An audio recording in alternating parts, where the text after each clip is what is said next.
Film yang sebentar lagi akan Anda saksikan ini menjelaskan bagaimana manusia diciptakan dan tahap-tahap apa saja yang dilalui sampai terbentuk wujud manusia. Film ini adalah tentang diri Anda.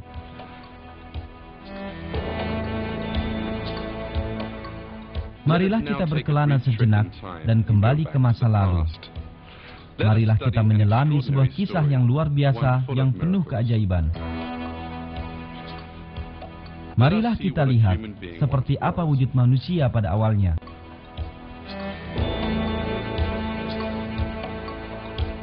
Sel tunggal dalam rahim sang ibu. Sebuah wujud lemah yang membutuhkan perlindungan. Lebih kecil daripada sebutir garam. Anda juga pertama kalinya terdiri dari satu sel ini. Sebagaimana setiap orang di seluruh dunia ini. Kemudian sel ini membelah. Ada 2 sel sekarang. Lalu mereka membelah dan menjadi 4. Kemudian 8, selanjutnya 16. Sel-sel itu terus membelah. Pertama kali segumpal daging muncul. Kemudian gumpalan daging ini menjadi bentuk tertentu. Ia membentuk lengan, kaki, mata. Ia tumbuh 100 miliar kali lebih besar daripada sel awal dan 6 miliar lebih berat.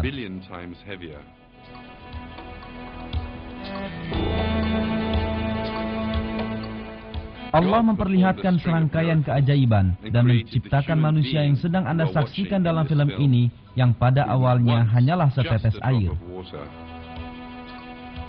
Dan Dia menyatakan kepada manusia bagaimana Dia menciptakannya dalam Al-Quran, sebagaimana ayat berikut. Apakah manusia mengira bahwa mereka akan dibiarkan begitu saja tanpa pertanggungan jawab? Bukankah dia dahulu setetes mani yang ditumpahkan ke dalam rahim? Kemudian mani itu menjadi segumpal darah. Lalu Allah menciptakannya dan menyempurnakannya. Lalu Allah menjadikan daripadanya sepasang lelaki dan perempuan. Bukankah Allah yang berbuat demikian berkuasa pula menghidupkan orang mati?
Orang-orang yang sama sekali disibukkan oleh segala aktivitas hidup mereka sehari-hari tidak mampu merasakan keajaiban terpenting yang terjadi persis di depan mata mereka.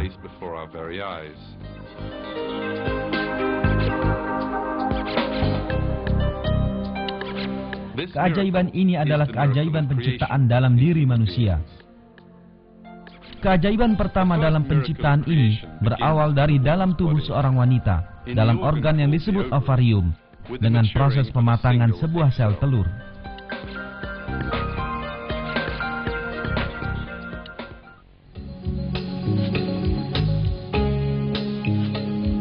Terpampang sebuah perjalanan panjang di hadapan telur yang sedang mengalami pematangan ini. Ia pertama-tama akan memasuki organ yang disebut tuba fallopi, lalu berjalan melaluinya dengan menempuh jarak yang jauh hingga akhirnya sampai ke rahim sang ibu. Sesaat sebelum telur yang matang dilepaskan dari ovarium, tuba fallopi telah siap untuk menangkapnya.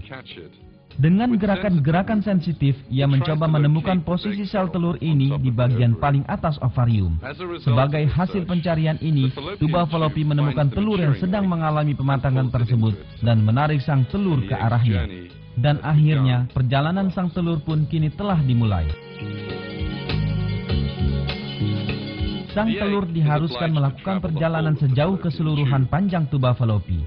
Tetapi ia tidak memiliki organ yang membantunya untuk melakukan tugas ini seperti sirip atau kaki. Untuk itulah, suatu sistem khusus telah diciptakan untuk perjalanan telur ini.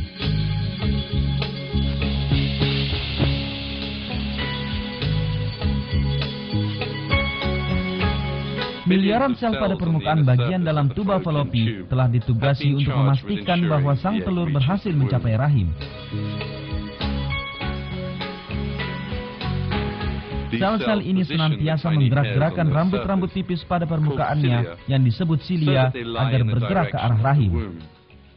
Dengan cara demikian, mereka menggiring sel telur ke arah yang benar, persis seperti memindahkan suatu barang berharga dari satu tangan ke tangan selanjutnya. Jika seseorang mengamati dengan seksama, rambut-rambut tipis ini merupakan bagian dari suatu perencanaan yang sangat cerdas dan telah berada di tempat dan dalam bentuk yang sangat tepat sebagaimana mereka seharusnya. Mereka semua secara bersama-sama melakukan sebuah tugas pengangkutan, semuanya menuju ke arah yang sama.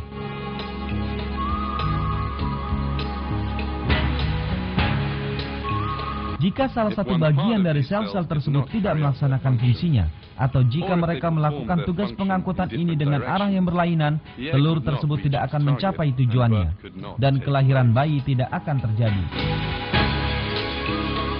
Beruntung ciptaan Allah tidaklah bercacat, dan setiap sel melakukan tugas yang dibebankan padanya tanpa melakukan kesalahan.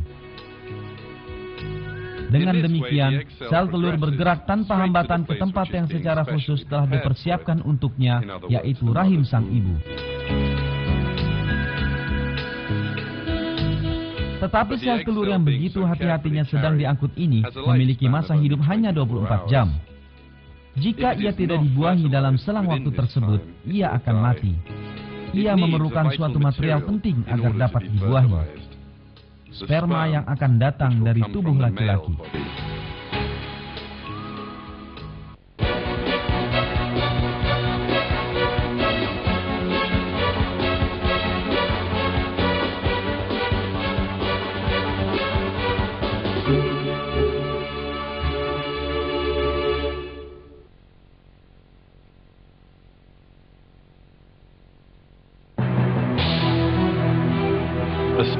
Sperma adalah sel yang bertugas membawa informasi genetis laki-laki ke sel telur dalam tubuh wanita.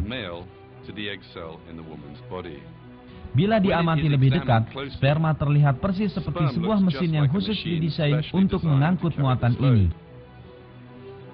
Bagian depan sperma tertutup oleh pelindung. Terdapat sebuah lapisan pelindung lain di bawah lapisan pertama tersebut. Dan di bawah lapisan kedua ini, terdapat kargo muatan yang dibawa oleh sperma tersebut. Dalam muatan ini, terdapat 23 kromosom yang dimiliki oleh lelaki tersebut. Segala informasi mengenai tubuh manusia, bahkan sampai yang paling detail, tersimpan dalam kromosom ini. Agar seorang anak manusia terbentuk, 23 kromosom dalam sperma harus bersatu dengan 23 kromosom dalam sel telur ibu. Dengan cara demikian, bahan dasar pertama manusia berupa 46 kromosom akan terbentuk. Sistem pelindung pada kepala sperma tersebut akan melindungi muatan berharga ini dari segala mara bahaya selama perjalanannya. Tapi, desain pada sperma tidak terbatas sampai di sini. Terdapat mesin bertenaga sangat kuat di bagian tengah sperma. Bagian belakang mesin tersebut terhubungkan dengan ekor sperma. Daya yang dihasilkan mesin ini memutar ekor bagaikan kipas angin dan memungkinkan sperma meluncur dengan cepat. Karena terdapat mesin di bagian tengah, ia membutuhkan bahan bakar yang memungkinkannya bekerja.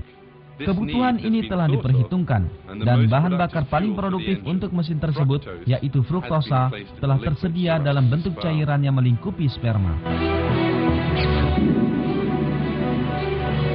Dengan cara demikian, bahan bakar untuk mesin tersebut telah tersedia di sepanjang perjalanan yang akan ia tempuh.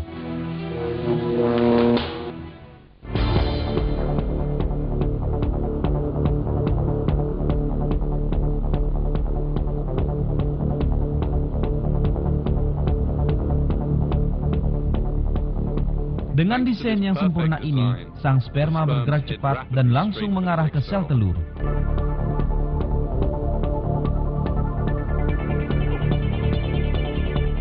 Ketika ukuran panjang sperma dan jarak perjalanan yang ia tempuh tersebut kita cermati, akan terlihat bahwa sperma layaknya sebuah mesin berkecepatan tinggi.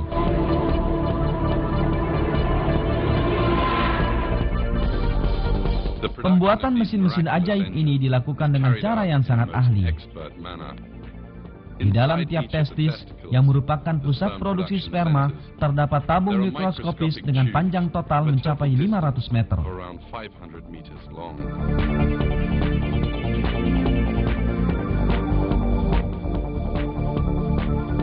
Proses produksi di dalam tabung-tabung mungil ini persis layaknya sistem perakitan menggunakan ban berjalan pada pabrik modern.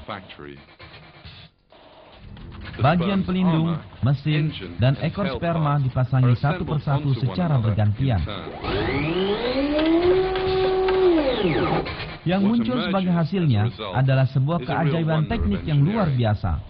Kita hendaknya berpikir sejenak menghadapi kenyataan ini.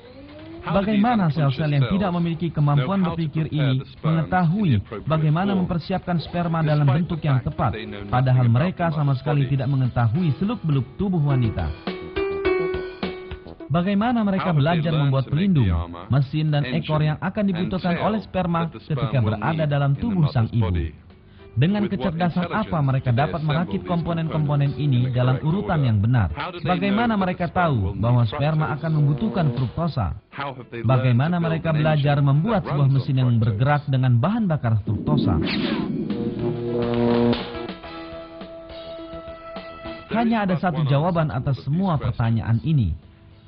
Sperma dan air mani yang mereka tempati diciptakan secara khusus oleh Allah demi kelestarian umat manusia.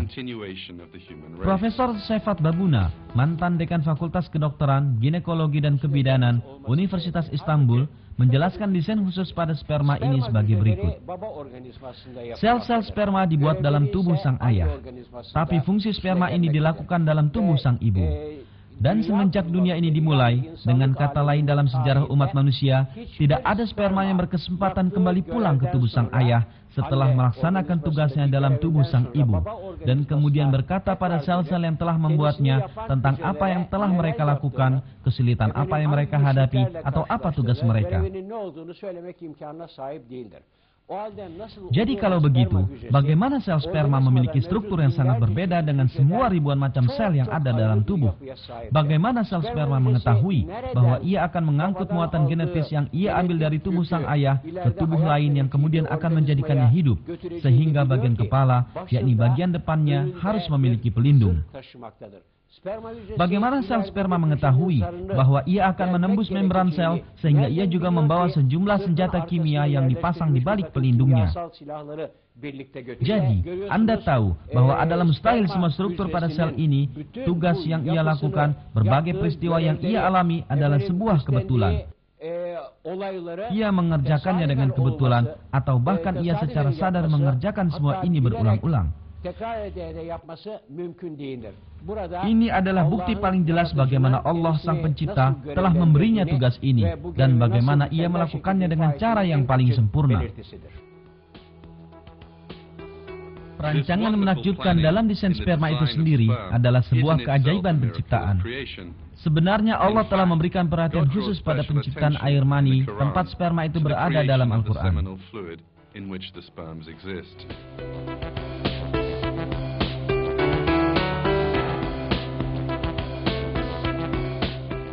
Kami telah menciptakan kamu, maka mengapa kamu tidak membenarkan hari berbangkit?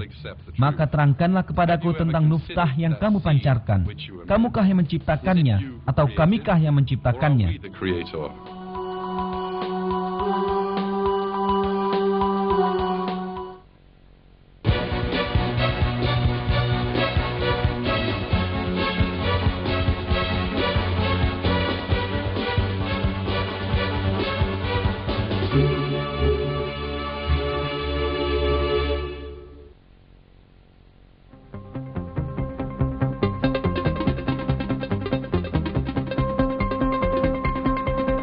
Sekitar 250 juta sperma pada satu waktu dikirimkan ke rahim sang ibu. Angka ini sengaja dibuat tinggi, sebab segera setelah sperma-sperma itu memasuki tubuh sang ibu, mereka mendapati diri mereka berhadapan dengan bahaya mematikan. Terdapat campuran pekat asam di dalam organ reproduksi sang ibu yang menghalangi pertumbuhan bakteri. Campuran asam ini juga mematikan bagi sperma. Dalam beberapa menit saja, dinding rahim diliputi jutaan sperma yang mati. Beberapa jam kemudian, sebagian besar dari 250 juta sperma tersebut akan mati.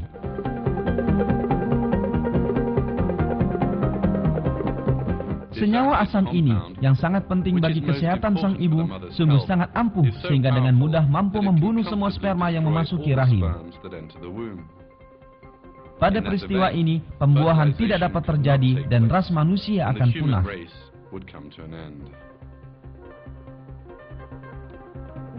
Akan tetapi Allah yang menciptakan sperma juga menciptakan pencegahan melawan bahaya yang akan ditemui sperma dalam rahim sang ibu.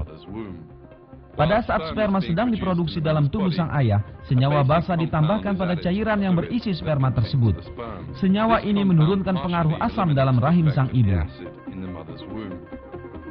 Oleh sebab itu, sejumlah sperma lolos memasuki rahim sang ibu dan berhasil mencapai pintu masuk ke tuba falopi.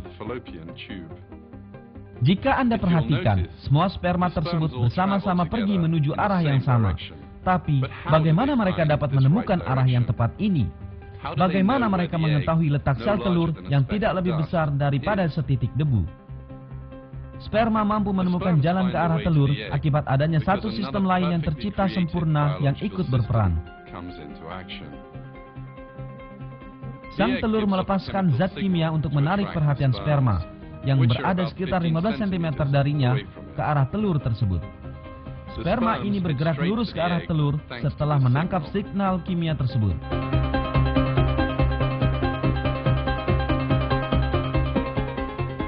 Singkatnya, sel telur yang sama sekali tidak mengenali sperma tersebut dan belum pernah berhubungan dengan mereka sebelumnya memanggil sperma ini untuk datang padanya. Dua sel yang sama sekali belum pernah kenal mampu untuk saling berkomunikasi. Ini adalah satu bukti lagi bahwa telur dan sperma diciptakan dalam bentuk paling ideal satu sama lain.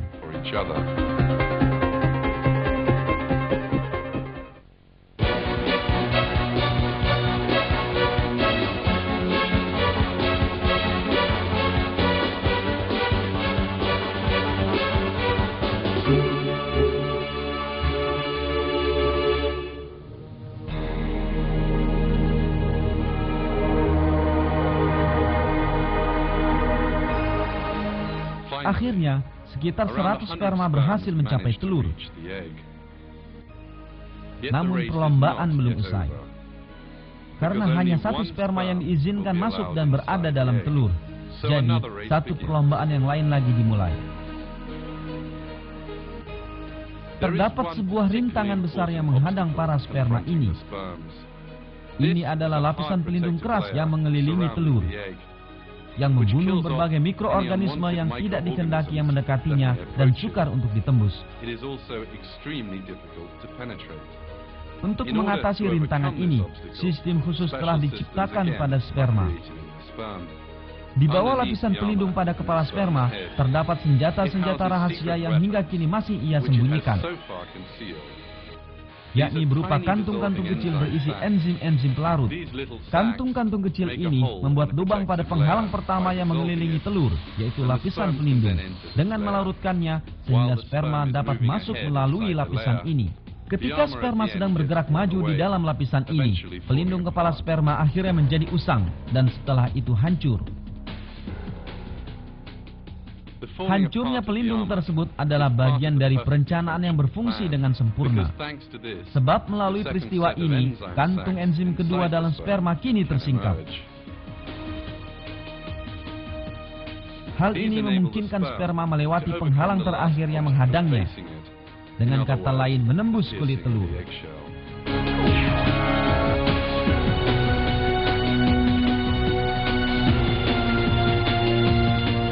Anda kini sedang melihat gambar yang diambil dengan mikroskop elektron. Sperma memiliki pelindung berwarna merah. Pelindung ini melebur dan sperma memasuki telur melalui kulitnya.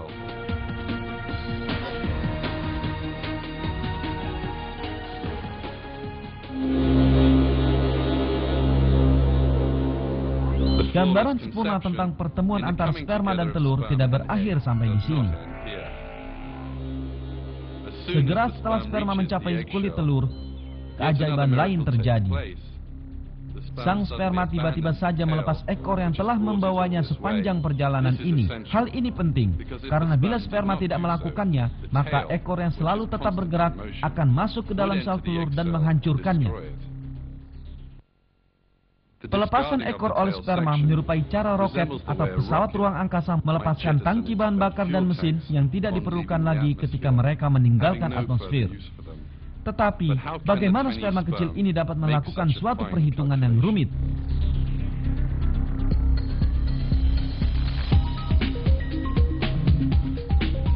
Agar sperma mampu melakukan perhitungan ini, ia harus tahu bahwa ia telah sampai pada akhir perjalanannya dan oleh karenanya tidak lagi memerlukan ekornya. Akan tetapi sperma adalah mesin biologis yang tidak mampu berpikir, yang tidak memiliki kecerdasan dan tidak dapat merasakan keadaan sekelilingnya. Allah yang menciptakan sperma telah melengkapinya dengan suatu sistem yang memungkinkan ekor untuk lepas pada saat yang tepat. Sperma melepaskan ekornya, menembus telur dan meletakkan muatannya, yakni kromosom, melalui lubang yang ia buka. Proses pengangkutan data genetis dengan cara ini kini berakhir. Akibat dari berfungsinya secara harmonis ratusan sistem yang berada dan mandiri ini, data genetis tentang tubuh sang ayah berhasil mencapai sel telur. Seperti yang kita telah saksikan, bahkan sekedar penyatuan sperma dan telur hanya mungkin terjadi karena adanya suatu perencanaan dan desain yang sempurna, sehingga tidak menyisakan ruang kebetulan.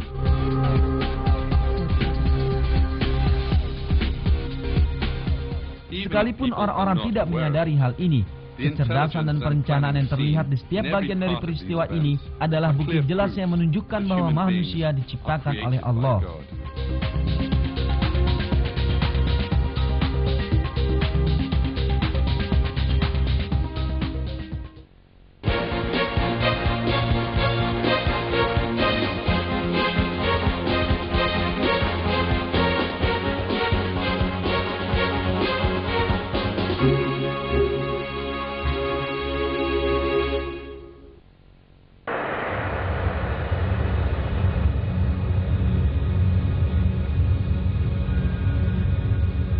Anda sedang menyaksikan sebuah sel telur yang belum bergabung dengan sperma. Data genetis sperma dan telur terletak bersebelahan.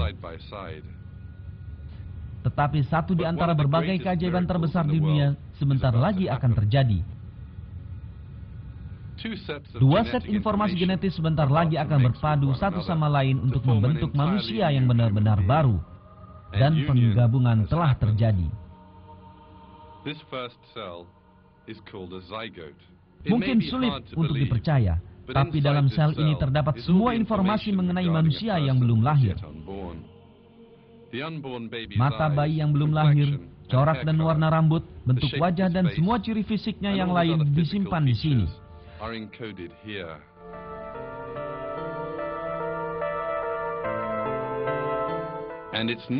Dan bukan hanya penampakan luarnya, tetapi juga rangkanya, organ dalam, kulit, pembuluh darah, dan bahkan bentuk dan jumlah sel darah yang beredar melalui pembuluh-pembuluh ini, dan semua detail tubuhnya juga ditentukan di sini.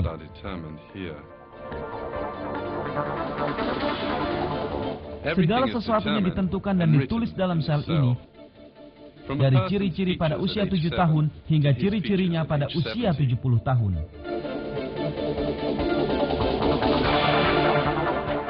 Segera setelah pembuahan, sel akan melakukan satu lagi pekerjaan yang sangat mengagumkan. Ia membelah, dan 2 sel baru terbentuk. Lalu sel-sel ini membelah lagi dan menjadi 4 sel. Pembentukan seorang manusia baru telah dimulai. Tetapi, mengapa sel memutuskan untuk membelah? Mengapa ia bertugas membentuk manusia baru? Siapakah yang memberi sel tersebut pengetahuan untuk membentuk seorang manusia baru? Pertanyaan ini menghantarkan kita pada keberadaan Allah, pemilik ilmu dan kekuasaan tanpa batas, yang menciptakan kita, dunia ini, manusia yang ada di dunia, sel-sel dalam tubuh manusia, dan di seluruh alam semesta.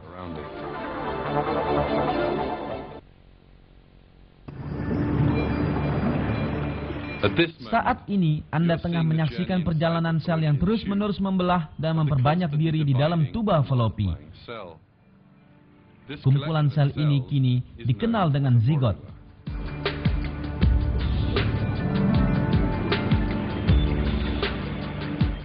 Pada saat sel-sel dalam zigot membelah dan memperbanyak diri, sesuatu yang aneh terjadi. Beberapa sel mulai tumbuh berbeda dari yang lainnya. Sel-sel terdahulu berkumpul di bagian tengah, dan mereka ini dikelilingi oleh sel-sel yang tumbuh menjadi sel jenis lain. Dalam waktu singkat kemudian, kumpulan sel di bagian tengah akan membentuk embrio. Dengan kata lain, sel-sel pertama dari bayi yang akan dilahirkan. Dan kumpulan sel di sekelilingnya akan membentuk plasenta yang akan memberi makan untuk embrio.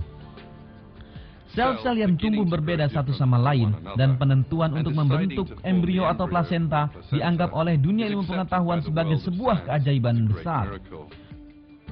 Ada perintah rahasia yang membuat sel melakukan hal ini.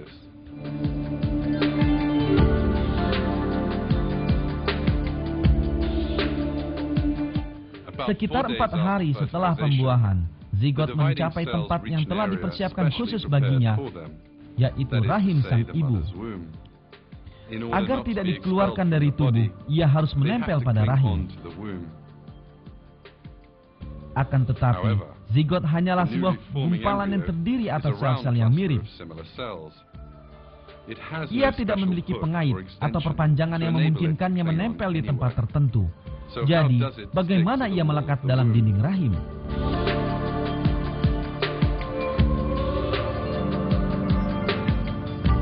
Ini juga telah diperhitungkan sebelumnya.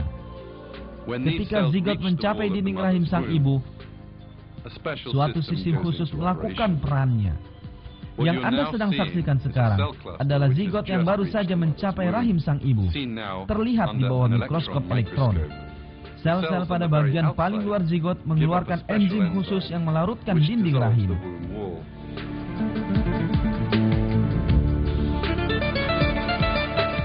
Dengan cara demikian, zigot dapat melekat sangat kuat pada rahim dan tidak dikeluarkan dari dalam tubuh.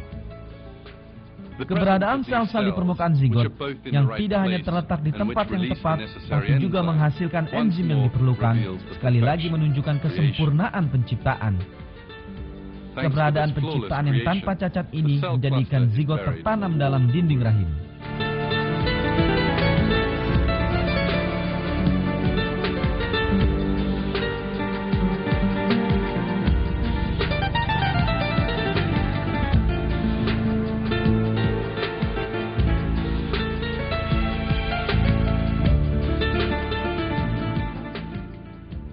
Makhluk baru yang menempel pada rahim dan mulai tumbuh kini dikenal sebagai embrio.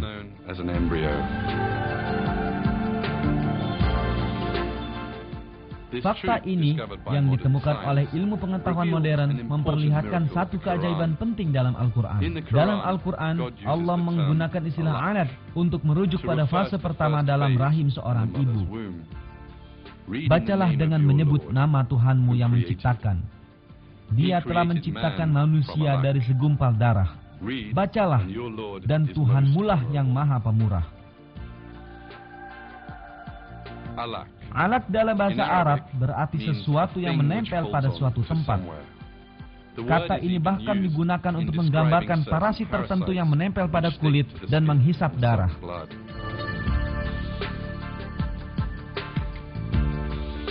Dengan kata lain, dalam Al-Quran, yang diturunkan pada saat pengetahuan manusia tentang biologi masih terbatas, sebuah kata telah digunakan yang dengan tepat melukiskan zigot dalam rahim sang ibu.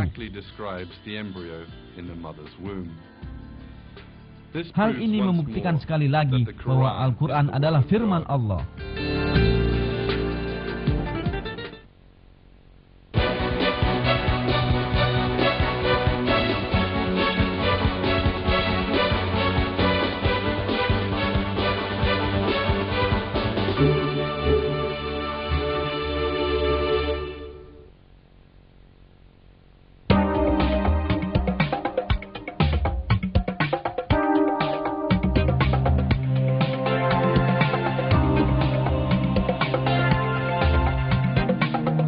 Makhluk hidup bersel satu yang tak terhitung jumlahnya mendiami bumi kita, sebuah planet yang dipenuhi kehidupan. Semua makhluk bersel satu ini berkembang biak dengan membelah diri dan membentuk salinan yang sama seperti diri mereka sendiri ketika pembelahan ini terjadi. Embrio yang berkembang dalam rahim sang ibu juga memulai hidupnya sebagai makhluk bersel satu, dan sel ini memperbanyak diri dengan membuat salinan diri mereka sendiri. Dalam situasi seperti ini, tanpa adanya perencanaan khusus, sel-sel bayi yang belum lahir ini akan berbentuk sama, dan yang pada akhirnya akan muncul bukanlah seorang manusia, tetapi gumpalan daging tak berbentuk. Akan tetapi hal seperti ini tidaklah terjadi, karena sel-sel tersebut bukanlah tanpa pengawasan. Beberapa minggu setelah sperma dan sel telur bertemu, sel-sel mulai tumbuh berbeda satu sama lain, mengikuti perintah rahasia yang diberikan kepada mereka. Kini kita tengah menyaksikan perubahan ini yang digambarkan sebagai suatu keajaiban oleh para ilmuwan. Sel-sel yang tidak memiliki kesadaran ini mulai membentuk organ dalam, rangka, dan otak.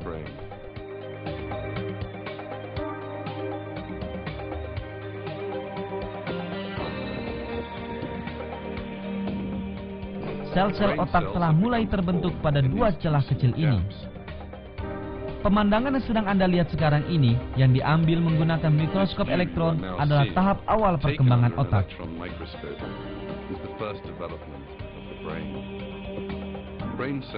Sel-sel otak akan berkembang biak dengan cepat di sini, dan sebagai hasil dari pertumbuhan ini, bayi akan memiliki sekitar 10 miliar sel otak. Kini kita sedang menyaksikan pembentukan sel-sel otak. Setiap menit, 100.000 sel baru ditambahkan pada kumpulan sel ini. Masing-masing sel baru yang terbentuk berperilaku seolah-olah ia tahu di mana ia harus menempatkan diri dan dengan sel mana saja ia harus membuat sambungan. Setiap sel menemukan tempatnya masing-masing. Dari jumlah kemungkinan sambungan yang tak terbatas, ia mampu menyambungkan diri dengan sel yang tepat.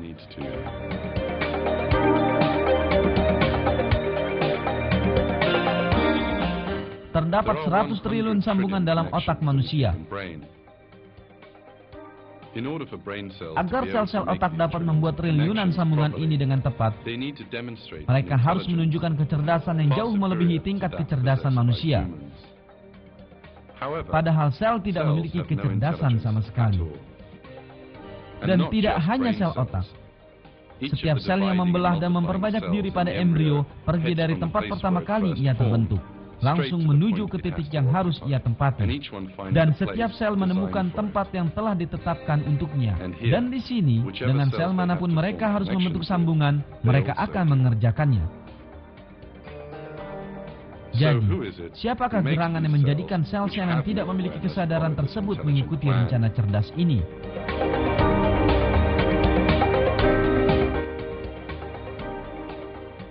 Profesor Sefat Babuna memberikan jawaban sebagaimana berikut. Bagaimana semua sel yang identik ini bergerak menuju tempat yang sama sekali berbeda, seolah-olah mereka secara mendadak menerima perintah dari suatu tempat dan berusaha agar benar-benar terbentuk organ-organ yang sungguh berbeda. Hal ini jelas menunjukkan bahwa sel yang identik ini, yang tidak mengetahui apa yang mereka kerjakan, yang memiliki genetika dan DNA yang sama, tiba-tiba menerima perintah dari suatu tempat. Sebagian dari mereka membentuk otak, sebagian membentuk hati, dan sebagian yang lain membentuk organ yang lain lagi. Proses pembentukan dalam rahim sang ibu berlangsung terus tanpa henti. Sejumlah sel yang mengalami perubahan tiba-tiba saja mulai mengembang dan mengerut. Setelah itu, ratusan ribu sel ini saling berdatangan, dan sel-sel ini membentuk jantung. Jantung ini akan terus-menerus berdenyut seumur hidup. Sesaat lagi kita akan melihat sebuah keajaiban yang nyata. Sel-sel yang berdiri sendiri secara terpisah satu sama lain ini sesungguhnya adalah sel-sel pembuluh darah. Lalu sel-sel ini mendadak mulai bergabung satu sama lain dan membentuk sambungan di antara mereka. Dan sel-sel tersebut membentuk pembuluh darah. Mari kita saksikan pemandangan menakjubkan lagi.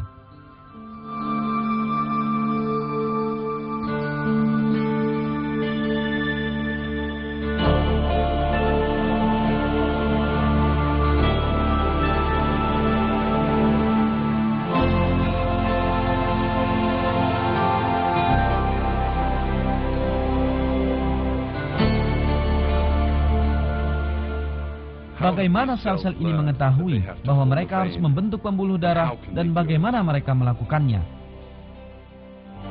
Ini adalah satu di antara beragam pertanyaan yang belum terpecahkan oleh ilmu pengetahuan.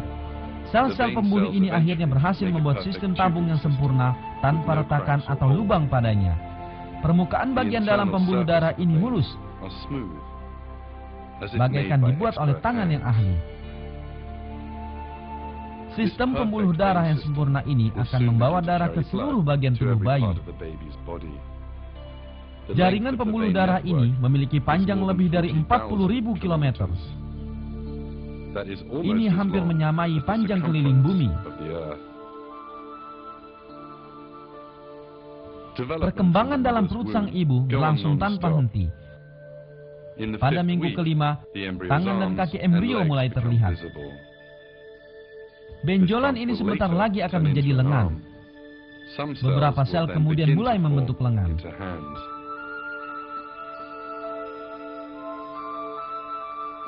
Tetapi sebentar lagi, sebagian dari sel-sel ini akan melakukan sesuatu yang mengejutkan. Ribuan sel melakukan bunuh diri massal.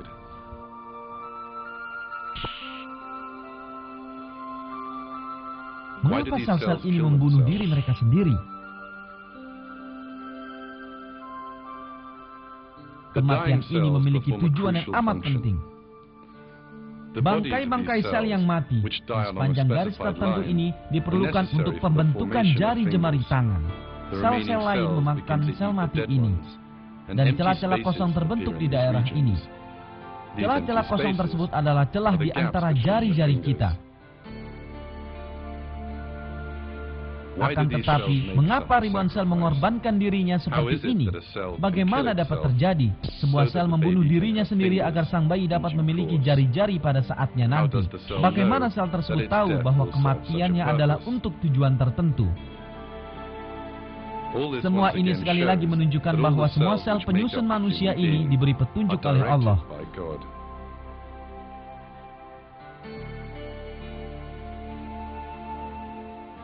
Pada tahap ini, sejumlah sel mulai membentuk kaki. Sel-sel tersebut tidak mengetahui bahwa sang embrio akan harus berjalan di dunia luar. Tapi, mereka tetap saja membuat kaki dan telapaknya untuk sang embrio.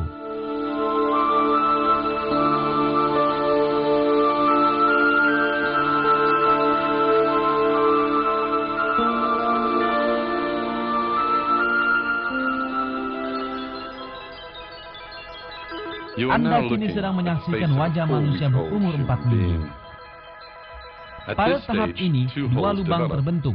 Masing-masing terletak pada tiap sisi kepala embrio. Sulit untuk dipercaya, tapi mata akan terbentuk di kedua lubang ini. Mata mulai terbentuk pada minggu ke-6. Sel-sel tersebut bekerja dalam sebuah perencanaan yang sulit dipercaya selama beberapa bulan, dan satu demi satu membentuk bagian-bagian berbeda yang membentuk mata. Sebagian sel membentuk kornea, sebagian pupil, dan sebagian yang lain membentuk lensa. Masing-masing sel berhenti ketika mencapai batas akhir dari daerah yang harus ia bentuk. Dan mata, yang mengandung 40 komponen yang berbeda, terbentuk tanpa cacat.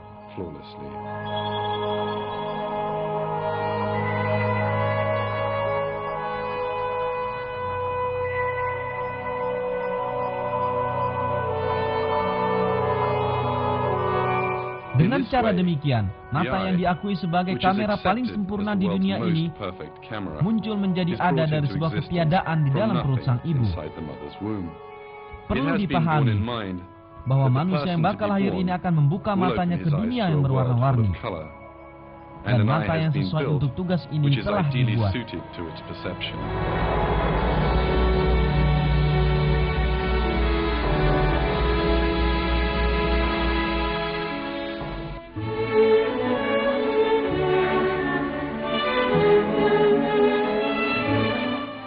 Suara yang akan didengar oleh bayi yang belum lahir ini dan musik yang akan didengarnya juga telah diperhitungkan. Telinga yang akan mendengarkan musik tersebut juga dibentuk dalam perut sang ibu. Sel-sel tersebut membentuk alat penerima suara terbaik di dunia.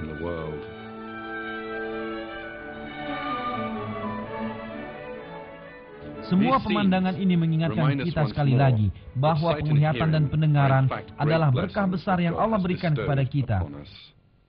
Allah menerangkan hal ini dalam Al-Quran sebagaimana berikut. Dan Allah mengeluarkan kamu dari perut ibumu dalam keadaan tidak mengetahui sesuatu pun. Dan Dia memberi kamu pendengaran, penglihatan dan hati agar kamu bersyukur.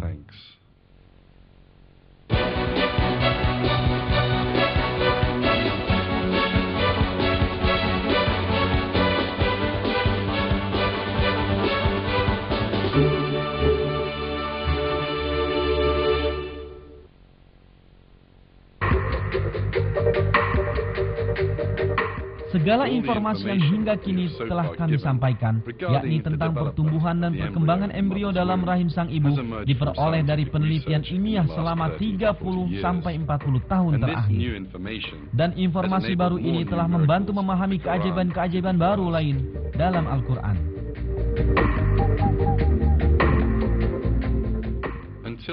Hingga baru-baru ini, terdapat keyakinan bahwa kerangka terbentuk pada saat yang bersamaan dengan otot.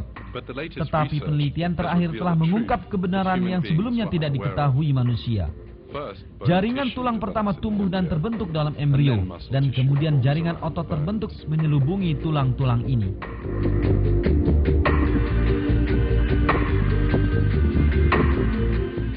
Hal yang menarik adalah bahwa fakta yang baru ditemukan ini ternyata telah dinyatakan 1400 tahun yang lalu dalam Al-Quran. Kemudian air mani itu kami jadikan segumpal darah. Lalu segumpal darah itu kami jadikan segumpal daging. Dan segumpal daging itu kami jadikan tulang belulang. Lalu tulang belulang itu kami bungkus dengan daging. Kemudian kami jadikan dia makhluk yang berbentuk lain. Maka maha sucilah Allah, pencipta yang paling baik.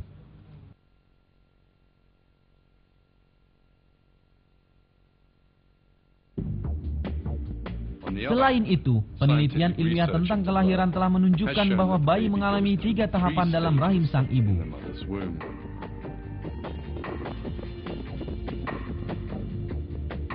Fakta ini diuraikan dalam buku pelajaran embriologi, Basic Human Embryology, sebagaimana berikut.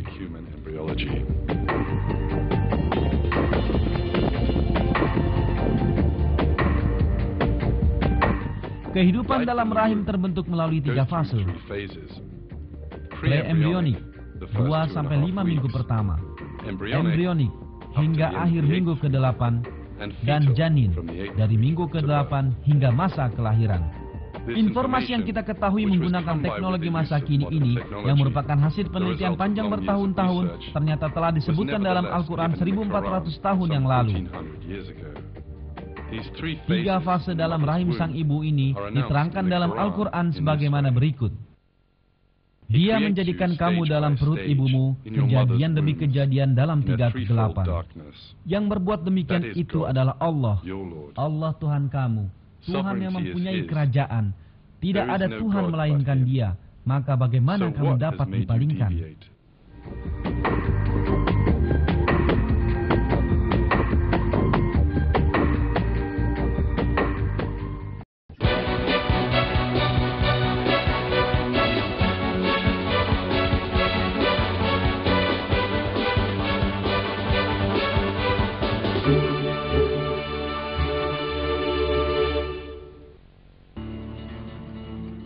Instrumen yang kini Anda saksikan di layar adalah alat medis dengan teknologi paling mutakhir di dunia. Ini adalah sistem penyangga kehidupan. Mereka yang berada dalam perawatan intensif terhubungkan dengan alat ini. Tapi teknologi sebanyak ini sama sekali kalah ketika dibandingkan dengan sebuah peralatan canggih lainnya.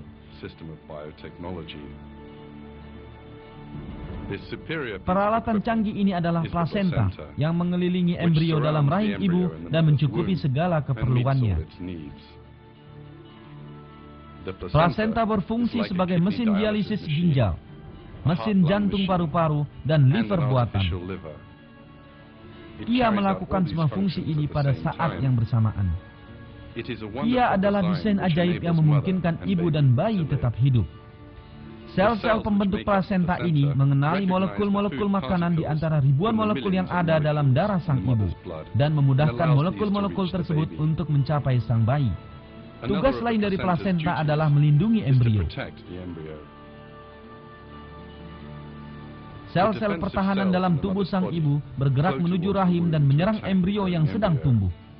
Tapi sel-sel pada lapisan paling luar plasenta membentuk semacam saringan yang terletak antara pembuluh darah ibu dan embrio. Saringan ini meloloskan molekul-molekul makanan dan menahan sel-sel imunitas.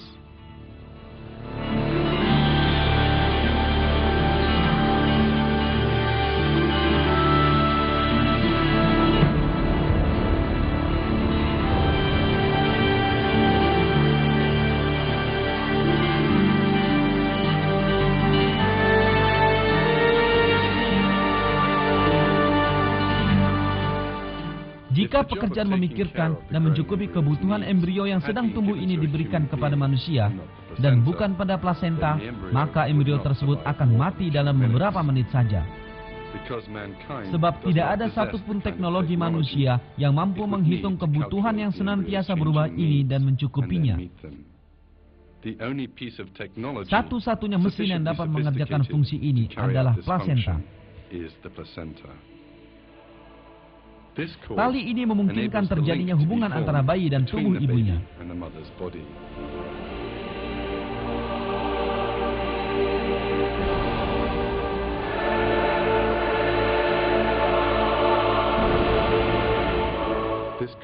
Tali yang dipotong dan dibuang setelah kelahiran ini merupakan sebuah keajaiban desain dan melakukan tugas penting selama 9 bulan.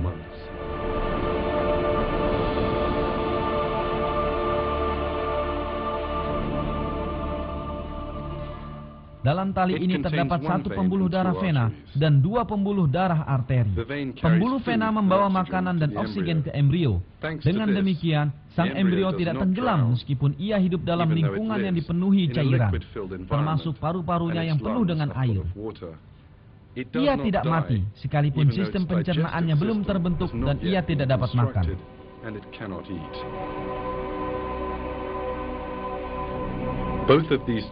Dua kebutuhan dasar ini disediakan bagi embrio melalui perutnya. Pembuluh arteri mengeluarkan karbon dioksida dan sisa-sisa sampah makanan dari tubuh sang bayi. Sang ibu dan embrio yang sedang tumbuh dalam perutnya tersebut, keduanya sama-sama tidak menyadari adanya sebuah sistem ini.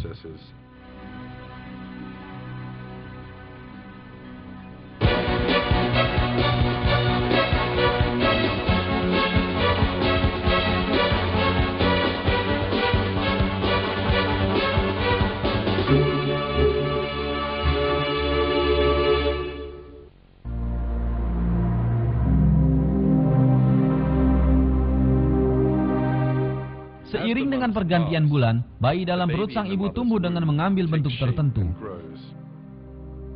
Ia telah siap untuk memulai kehidupan di dunia luar. Kini telah tiba saatnya untuk tahap terakhir, yaitu kelahiran. Tapi ada bahaya besar menghadang sang bayi yang sedang menunggu dalam perut ibunya. Bayi akan lahir melalui rahim dan di antara tulang panggul sang ibu. Ini adalah bahaya besar bagi bayi. Karena ketika proses kelahiran berlangsung, kepala bayi akan dipaksa keluar melalui lubang sempit ini dan tengkoraknya akan mengalami tekanan. Akan tetapi pengamanan khusus telah dipersiapkan untuk melindungi kesehatan bayi. Tulang-tulang tengkorak bayi yang sedang lahir bersifat lunak. Di samping itu, berbeda dengan manusia dewasa, tulang-tulang pembentuk tengkorak tidak menyatu satu sama lain. Hal ini menjadikan tulang-tulang tersebut meregang sedikit ketika kelahiran berlangsung.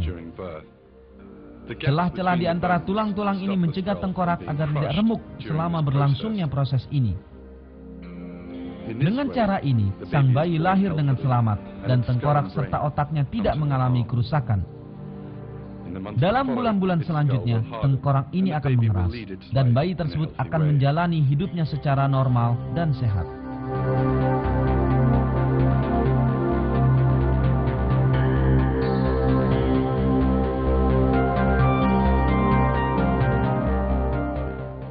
Berbagai peristiwa yang telah dikisahkan dalam film ini dialami semua orang di dunia. Setiap manusia dipancarkan ke rahim sebagai sebuah sel sperma yang kemudian bersatu dengan telur dan kemudian memulai kehidupan sebagai sel tunggal. Semua ini terjadi karena adanya kondisi yang secara khusus diciptakan di tempat tersebut. Bahkan sebelum manusia mengetahui keberadaan dirinya sendiri, Allah telah memberi bentuk pada tubuh mereka dan menciptakan manusia normal dari sebuah sel tunggal. Adalah kewajiban bagi setiap orang di dunia untuk merenungkan kenyataan ini.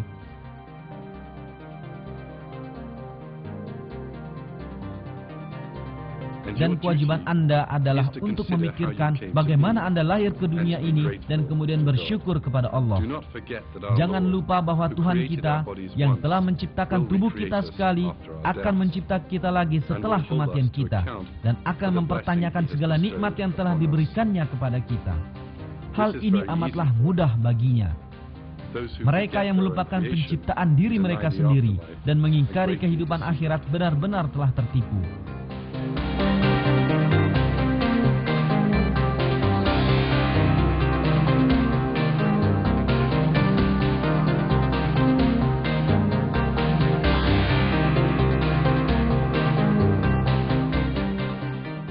Allah berfirman tentang orang-orang ini di dalam Al-Quran. Dan apakah manusia tidak memperhatikan bahwa kami menciptakannya dari setitik air mani, maka tiba-tiba ia menjadi penantang yang nyata. Dan ia membuat perumpamaan bagi kami, dan dia lupa kepada kejadiannya. Ia berkata, siapakah yang dapat menghidupkan tulang belulang yang telah hancur luluh? Katakanlah, ia akan dihidupkan oleh Tuhan yang menciptakannya pada kali yang pertama, dan dia maha mengetahui tentang segala makhluk.